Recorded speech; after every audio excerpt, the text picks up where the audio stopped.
ನಮಸ್ತೆ, ಸ್ವಾಗತ ಸುಸ್ವಾಗತ. ಇದು ವಿ ಕಿಚನ್ ಡೈರೀಸ್. ನಾನು ವಿಜಯಲಕ್ಷ್ಮಿ ಬಡ್ಗೆ. ಮೊದಲನೇದಾಗಿ ನಾನು ಎಲ್ರಿಗೂ ಹೇಳಕ್ಕೆ ಇಷ್ಟಪಡ್ತೀನಿ, ದಸರಾ ಹಬ್ಬದ ಹಾರ್ದಿಕ ಶುಭಾಶಯಗಳು. ನಾಡ ಹಬ್ಬ, ದಸರಾ ಹಬ್ಬ, ಹಾಗಾಗಿ ನಿಮ್ಮೆಲ್ರಿಗೂ ಪ್ರೀತಿಪೂರ್ವಕ ದಸರಾ ಹಬ್ಬದ ಶುಭಾಶಯಗಳು. ಒಬ್ಬೊಬ್ಬರು ಒಂದೊಂದು ಥರ ಮಾಡ್ತಾರೆ ದಸರಾ ಹಬ್ಬನ. ನಮ್ಮ ಸೈಡೆಲ್ಲ, ಈ ಕಡೆ ಹುಬ್ಬಳ್ಳಿ ಧಾರವಾಡ ಸೈಡು ಗೊಂಬೆ ಕುಣಿಸಿ ಆ ಥರ ಏನೂ ಮಾಡಲ್ಲ. ಬೆಂಗಳೂರು ಮೈಸೂರು ಆ ಕಡೆ ಏನೆಲ್ಲೋ ಗೊಂಬೆ ಎಲ್ಲ ಕೂಡಿಸಿ ದಸರಾ ಹಬ್ಬದಲ್ಲಿ ಏನೆಲ್ಲ ಮಾಡ್ತಾಯಿದ್ರು ಆ ಥರ ಎಲ್ಲ ಗೊಂಬೆಗಳನ್ನ ಕೂಡಿಸಿ ನೀಟಾಗಿ ಚೆನ್ನಾಗಿ ಮಾಡ್ತಾರೆ. ನಮ್ಮ ಸೈಡ್ ಆ ಥರ ಗೊಂಬೆ ಕೂಡಿಸಲ್ಲ ನಾವು ಮನೆಗಳಲ್ಲಿ. ನಾವು ಈಗ ದಿನಾನು ದೇವಸ್ಥಾನಕ್ಕೆ ಹೋಗ್ತೀವಿ, ಬೆಳಗ್ಗೆ ಬನ್ನಿ ಮರಕ್ಕೆ ಹೋಗಿ ಬರ್ತೀವಿ 5 ಅಷ್ಟೊತ್ತಿಗೆ. ಉಪವಾಸ ಮಾಡ್ತೀವಿ, ನಾನು ಕೂಡ ಉಪವಾಸ 9 ದಿನ. ಹಾಗಾಗಿ ನಾವು ಇವತ್ತು ಏನು ಮಾಡ್ತಾಯಿದ್ದೀನಿ, ಅಡುಗೆ ಏನು ತೋರಿಸ್ತಾ ಇದ್ದೀನಿ ಅಂದರೆ, ಒಂದು ಸಿಂಪಲ್ಲಾಗಿ ಧಾರವಾಡ ಪೇಡ ಮಾಡೋದು ಹೇಗೆ ಅಂತ ತೋರಿಸ್ತಾ ಇದ್ದೀನಿ. ಬನ್ನಿ ಹೇಗೆ ಮಾಡೋದು ಅದನ್ನು ಅಂತ ನೋಡೋಣ. ಹಾಲು ಮತ್ತು ಸಕ್ಕರೆ ಇಷ್ಟೇ ಸಾಕು ಇದನ್ನು ಮಾಡೋದಕ್ಕೆ, ಈ ಧಾರವಾಡ ಪೇಡ ಮಾಡೋದಕ್ಕೆ. ಇದನ್ನು ಹೇಗೆ ಮಾಡೋದು ಅಂತ ತೋರಿಸ್ತೀನಿ ನೋಡಿ. ನಾನು ಸಕ್ಕರೆ ತೊಗೊಂಡಿದ್ದೀನಿ, ಒಂದು 1/4 kg ಕಮ್ಮಿ ಆಗುತ್ತೆ. ಇದು ಇನ್ನೂ ಕಮ್ಮಿ ತುಂಬ ನಾವು ಸ್ವಲ್ಪ ಸಿಹಿ ತಿನ್ನಲ್ಲ ಜಾಸ್ತಿ, ಸ್ವಲ್ಪ ಸಪ್ಪೆ ಬೇಕು ಅನ್ನೋರು ಇನ್ನೂ ಸ್ವಲ್ಪ ಕಮ್ಮಿ ಮಾಡ್ಕೋಬೋದು. ಇಲ್ಲ ಇನ್ನೂ ಸ್ವಲ್ಪ ನಾವು ಸ್ವೀಟ್ ತಿಂತೀವಿ ಅನ್ನೋರು ಆದರೆ ಇನ್ನೂ ಸ್ವಲ್ಪ ಜಾಸ್ತಿ ಕೂಡ ಮಾಡ್ಕೋಬೋದು. ಇದೇ ಲೋಟದಲ್ಲಿ 1/4 ಲೋಟಗಿಂತ ಕಮ್ಮಿ ನೀರು ಹಾಕ್ಕೊತಾ ಇದ್ದೀನಿ. ಇದು ಹಾಕ್ಕೊಂಡು ಇದು ಚೆನ್ನಾಗಿ ಗೊಂಬೆ ಮಾಡೋಕ್ಕೆ ತೆಗಿತೀವಲ್ವ ಪಾಕ, ಆ ಥರ ಆಗಬೇಕು. ಮತ್ತು ಇದನ್ನೇ ನಾವು ಕ್ಲೀನಾಗಿ ಮತ್ತೆ ಎಲ್ಲ ಚೆನ್ನಾಗಿ ಸ್ಮ್ಯಾಶ್ ಮಾಡಬೇಕು. ಅಂದರೆ ಮಿಕ್ಸಿಗಲ್ಲ, ಬಟ್ಲಲ್ಲಿ ಆ ಥರ ನಾನು ನೆಕ್ಸ್ಟ್ ತೋರಿಸ್ತೀನಿ. ಆ ಥರ ಎಲ್ಲ ಮಾಡಬೇಕು. ಇದನ್ನು ಮಾಡೋದು ಸ್ವಲ್ಪ ಟೈಮ್ ತೊಗೊಳುತ್ತೆ, ಆದರೆ ಚೆನ್ನಾಗಾಗುತ್ತೆ. ನಾವು ಅಂಗಡಿಯಿಂದ ಸ್ವೀಟ್ ಅಂತೂ ತಂದೇ ತರ್ತೀವಿ, ಆದರೆ ಮನೇಲಿ ತುಂಬ ಈಸಿ ಆಗಿದೆ ಮಾಡೋದು ಕೂಡ ಮೆಥಡು. ಹಾಗಾಗಿ ನಾನು ಮನೆಯಲ್ಲೇ ಮಾಡ್ತಾಯಿದ್ದೀನಿ. ಇವತ್ತು ಒಂದು ಸ್ವೀಟ್ ಮಾಡೋಣ ಅಂದ್ಕೊಂಡೆ, ಹಾಗಾಗಿ ಧಾರವಾಡ ಪೇಡ ಮಾಡೋದು ತೋರಿಸ್ತಾ ಇದ್ದೀನಿ ನೋಡಿ. ಇವಾಗ ನೋಡಿ, ಇವಾಗ ಇನ್ನೇನು ಬಂದುಬಿಡುತ್ತೆ ಇದು. ಇನ್ನೊಂದು ನಿಮಿಷಕ್ಕೆಲ್ಲ ಎಷ್ಟು ಗಟ್ಟಿಗಾಗಿದೆ ನೋಡಿ. ಇನ್ನು 1 ನಿಮಿಷ ಅಷ್ಟೇ, ಅಷ್ಟೊತ್ತಿಗೆ ಎಲ್ಲ ಫುಲ್ಲು ಗಟ್ಟಿ ಆಗುತ್ತೆ. ಆಮೇಲೆ ನಾವು ಇದು ತಗೊಂಡು ಪೌಡ್ರ್ ಮಾಡ್ಕೋಬೇಕಾಗುತ್ತೆ ನೋಡಿ. ಚೆನ್ನಾಗಿ ಬರ್ತಾ ಇದೆ ಅಲ್ವಾ?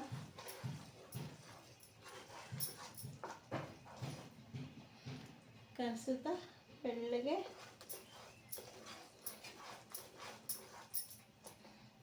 ನೋಡಿ, ತೋರಿಸ್ತೀನಿ ಎಷ್ಟು ಗಟ್ಟಿಯಾಗಿದೆ ಅಂತ.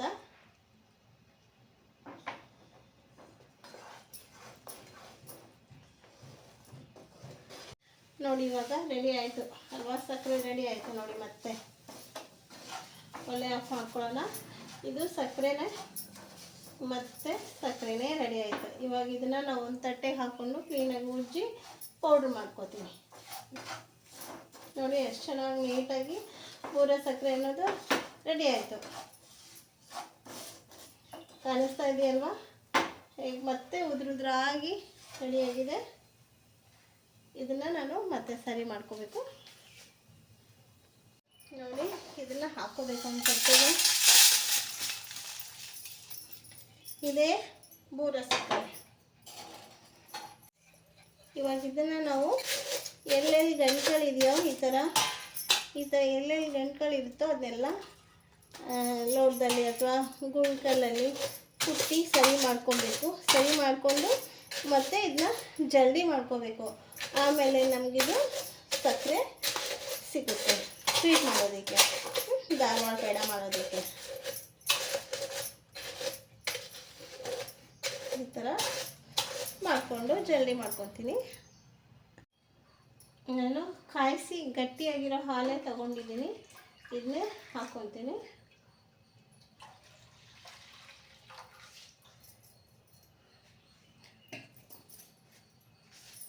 ಒಂದು ಅರ್ಧ ಲೀಟ್ರಿಗಿನ್ನ ಜಾಸ್ತಿ ಆಗುತ್ತೆ. ಇದು ಅಷ್ಟೇ, ನಾನು ಕಮ್ಮಿ ಜಾಸ್ತಿನೇ ತೊಗೊಂಡು ಏನು ತೊಂದರೆ ಇಲ್ಲ. ನಿಮ್ಗೆ ಎಷ್ಟು ಬೇಕೋ ಅಷ್ಟು ತೊಗೊಂಡು ಮಾಡ್ಕೊಳ್ಳಿ. ಇದು ಕೂಡ ಚೆನ್ನಾಗಿ ಕಾಯಬೇಕು, ಚೆನ್ನಾಗಿ ಕುದಿಬೇಕು, ಕೋವಾ ಥರ ಬರಬೇಕಿದು, ಅಲ್ಲಿವರೆಗೂ ಕಾಯಬೇಕು.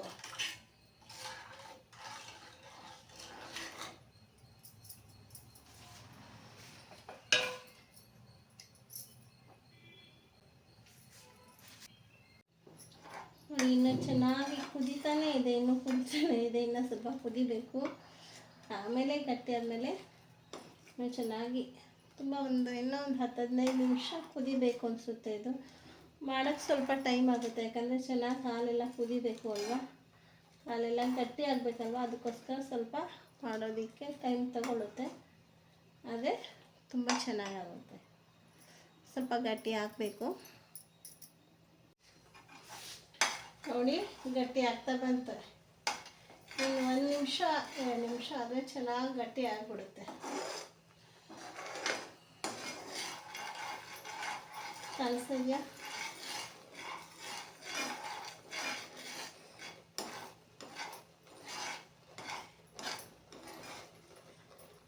ಸ್ವಲ್ಪ ಟೈಮ್ ತಗೊಳುತ್ತೆ ಮಾಡೋದಕ್ಕೆ.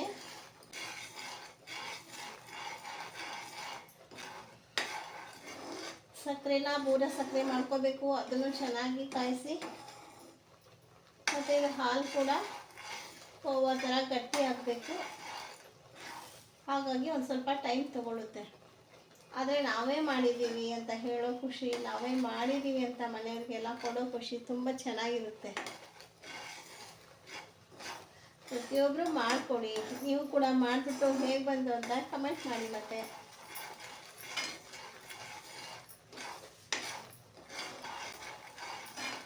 BP ಕಿಚನ್ ಡೈರೀಸ್ ನಮ್ಮ ಚಾನಲನ್ನು ಹೊಸಬ್ರು ಯಾರಾದರೂ ನೋಡ್ತಾ ಇದ್ದರೆ, ಯಾರು ಸಬ್ಸ್ಕ್ರೈಬ್ ಮಾಡ್ಕೊಂಡಿಲ್ಲ ಅವರು ಮರೀದೇನೆ ಸಬ್ಸ್ಕ್ರೈಬ್ ಮಾಡ್ಕೊಳ್ಳಿ.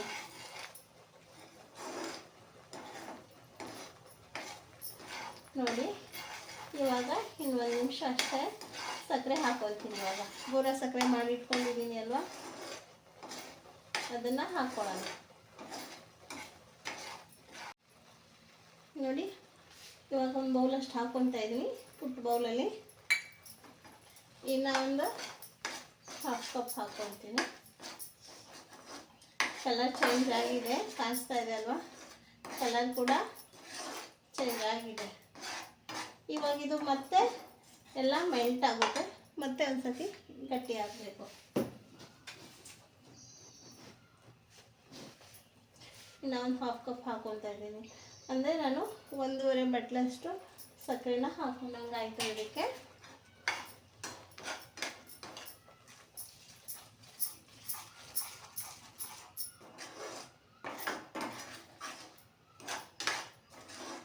ಪುಟ್ಟ ಕಪ್ಪು ಅಂತ 1.5 ಹಾಕ್ಕೊಂಡಿದ್ದೀನಿ.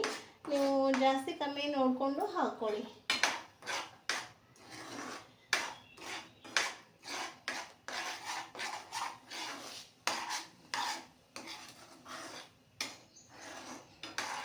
ಚೆನ್ನಾಗಿ ಕರಡಬೇಕು, ಮತ್ತು ಇದು ಗಟ್ಟಿ ಆಗಬೇಕು.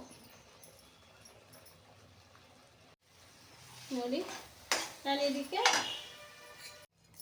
ನೋಡಿ ಇವಾಗ ಚೆನ್ನಾಗಿ ಗಟ್ಟಿಯಾಗಿದೆ. ಇನ್ನು ಸ್ವಲ್ಪ ನಾವು ಚೆನ್ನಾಗಿ ಚಿಕ್ಕದಾಗಿ ಗಂಟುಗಳಿದ್ರೆ ಹೋಗಲಿ ಅಂತ ಈ ಥರ ಸ್ವಲ್ಪ ನಾವು ಸ್ಮ್ಯಾಶ್ ಮಾಡಿಕೊಂಡು ಸ್ವಲ್ಪ ಆರಕ್ಕೆ ಬಿಡಬೇಕು. ಆಮೇಲೆ ನಾವು ಇದನ್ನು ಪೇಡ ಥರ ಮಾಡ್ಕೋಬೋದು.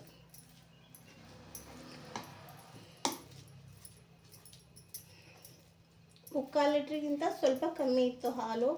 ಯಾಕೆಂದರೆ ನಾನು ಇದನ್ನು ವಿಡಿಯೋ ಮಾಡ್ಕೋಬೇಕು ಅಂದ್ಕೊಂಡಿರಲಿಲ್ಲ, ಹಾಗಾಗಿ ಬೆಳಗ್ಗೆ ಒಂದು ಸತಿ ಕಾಫಿ ಮಾಡಿಬಿಟ್ಟಿದ್ದೆ. ಸಾಕು ಒಂದು ವಿಡಿಯೋಗಲ್ವಾ ಅಂತ ನಾನು ಮತ್ತೆ ಎಷ್ಟು ಹಾಲಿತ್ತೋ ಅಷ್ಟರಲ್ಲೇ ಮಾಡಿರೋದು. ನೀವು ಜಾಸ್ತಿ ಹಾಲು ಹಾಕಿ ಮಾಡ್ಕೋಬೋದು. ಜಾಸ್ತಿ ಜನ ಇರೋರಾದರೆ 1-2-3 ಲೀಟ್ರು, ಅಥವಾ ಕಮ್ಮಿ ಜನ ಇರೋರಾದರೆ 1 ಲೀಟ್ರ್ 1.5 ಲೀಟ್ರ್ ಆದರೂ ಮಿನಿಮಮ್ ಬೇಕು ಅಂದರೆ ಚೆನ್ನಾಗಾಗುತ್ತೆ. ನಾನು ವಿಡಿಯೋ ಮಾಡಿ ತೋರಿಸೋದಕ್ಕೋಸ್ಕರ ಇರೋ ಹಾಲಲ್ಲೇ ಮಾಡಿದ್ದೀನಿ ಅಷ್ಟೇ. ಇವಾಗ ಅನ್ನಿಸ್ತಾ ಇದೆ ಇಷ್ಟೊತ್ತವರೆಗೂ ಟೈಮ್ ಕೊಟ್ಟು ಮಾಡಿದೆ ಅಲ್ವಾ, ಇನ್ನೂ ಸ್ವಲ್ಪ 1-2 ಲೀಟ್ರ್ ಹಾಲು ಅಟ್ಲೀಸ್ಟ್ 2 ಲೀಟ್ರದ್ದಾದರೂ ಮಾಡ್ಬೋದಿತ್ತು ಅಂತ. ಇದೊಂದು ಸ್ವಲ್ಪ ಆರಲಿ, ಇದು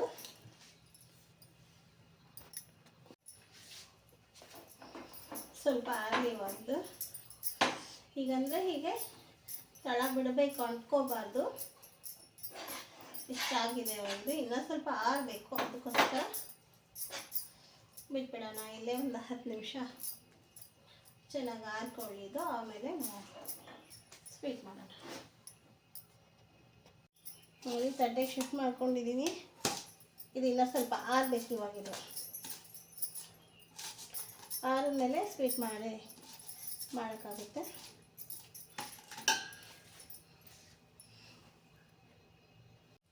ನೋಡಿ ಇವಾಗೆಲ್ಲ ಆರಿದೆ. ಇದು ನಾವು ಸ್ವೀಟ್ ಮಾಡ್ಕೊಳ್ಳೋಣ. ದೊಡ್ಡ ಬೇಕಾ ಚಿಕ್ಕ ಬೇಕಾ ನೋಡಿಕೊಂಡು ನಾವು ಮಾಡಿ ಸಕ್ಕರೆ ಪೌಡ್ರಲ್ಲಿ ಹಾಕಬೇಕು.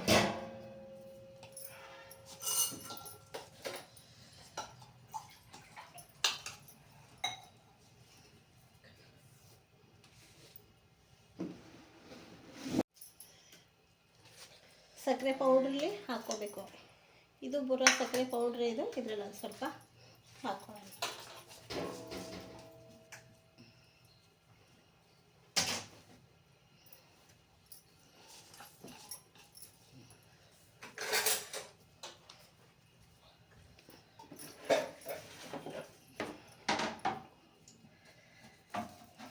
ನೋಡಿ ಇಷ್ಟೇ. ಇದು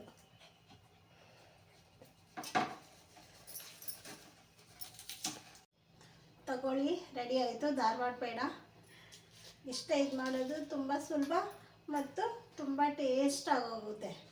ಕಲರ್ ಯಾಕಪ್ಪ ಚೇಂಜ್ ಆಗಿಲ್ಲ ಅಂದ್ಕೋಬೇಡಿ. ಕಲರ್ ಕೂಡ ಸ್ವಲ್ಪ ಚೇಂಜ್ ಆಗಿದೆ. ಈ ಲೈಟ್ಗೆ ಆ ಥರ ಕಾಣಿಸ್ತಾ ಇದೆ ಅಷ್ಟೇ. ಕಲರ್ ಕೂಡ ಸ್ವಲ್ಪ ಲೈಟ್ ಬ್ರೌನ್ ಬಂದಿದೆ, ಫುಲ್ಲು ಡಾರ್ಕ್ ಬ್ರೌನ್ ಆಗಿಲ್ಲ. ಆದರೆ ಟೇಸ್ಟ್ ಮಾತ್ರ ಸೇಮ್ ಹಾಗೇ ಇದೆ. ಅದಕ್ಕೋಸ್ಕರ ಇಷ್ಟ. ಇದು ಮಾಡೋದು ತುಂಬ ಈಸಿ, ತುಂಬ ಸುಲಭ. ಆದರೆ ಸ್ವಲ್ಪ ಟೈಮ್ ಕೊಡಬೇಕಾಗುತ್ತೆ ಇದು ಮಾಡೋಕ್ಕೆ ಅಷ್ಟೇ, ವಿನಃ ಮತ್ತೊಂದು ಇನ್ನೇನು ಇಲ್ಲ. ಮತ್ತು ವಿ ಪಿ ಕಿಚನ್ ಡೈರೀಸ್ ಯಾರೆಲ್ಲ ನೋಡ್ತಾ ಇದ್ದೀರಾ ಮರಿದೇನೆ ಸಬ್ಸ್ಕ್ರೈಬ್ ಮಾಡ್ಕೊಳ್ಳಿ ಮತ್ತು ನಮಗೆ ಪ್ರೋತ್ಸಾಹ ಮಾಡಿ ಅಂತ ಹೇಳ್ತಾ ಮತ್ತೆ ಇನ್ನೊಂದು ವಿಡಿಯೋ ಜೊತೆಗೆ ಬರ್ತೀನಿ. ಅಲ್ಲಿವರೆಗೂ ನಮಸ್ತೆ, ಧನ್ಯವಾದ. ಮತ್ತು ನಿಮಗೆಲ್ರಿಗೂ ದಸರಾ ಹಬ್ಬದ ಹಾರ್ದಿಕ ಶುಭಾಶಯಗಳು.